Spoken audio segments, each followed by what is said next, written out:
छत्तीसगढ़ में विधानसभा चुनाव को अब लगभग 1.5 साल का समय ही रह गया है। चुनाव के नजदीक आते आते अब सियासी बयानबाजियां भी तेज होने लगी हैं। दोनों ही दलों के नेता एक दूसरे को घेरने में कोई कोर कसर नहीं छोड़ रहे हैं। भाजपा के नेता राज्य में सरकार बनाने से पहले घोषणा पत्र में किए गए वादों और प्रदेश में बढ़ते अपराध को लेकर सरकार पर हमलावर हैं, तो वहीं कांग्रेस के नेता भाजपाइयों को उनके 15 साल के शासनकाल के दिनों की याद दिला रहे हैं। इसी बीच बयानबाजियों के दौर में अब नींबू और मिर्ची की एंट्री भी हो गई है।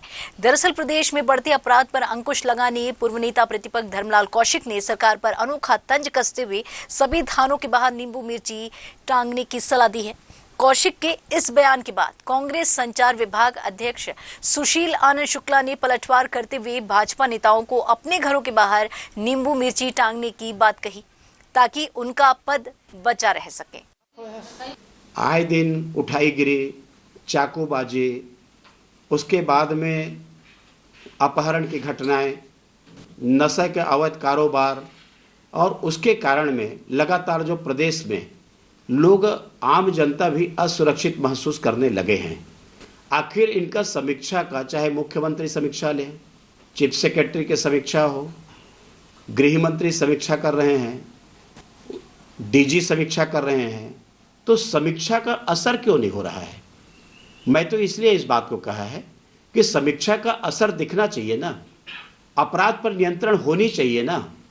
और यदि अपराध पर नियंत्रण नहीं हो रही है तो मैंने इस शब्दों का उपयोग किया है कि आखिर ऐसा कौन सा नज़र लग गया है कि पुलिस वाले की पिटाई हो रही है और जो चोर है, गुंडे है, बदमाश है, अपराधी है, उनका मनोबल बढ़ा हुआ है। इसका कारण क्या है? देखिए, अपराध के बाद थानों में एफआईआर न होना ज़्यादा दुर्भाग्यजनक है और ये स्थिति पिछले 15 साल में भारतीय जनता पार्टी के शासनकाल में थी।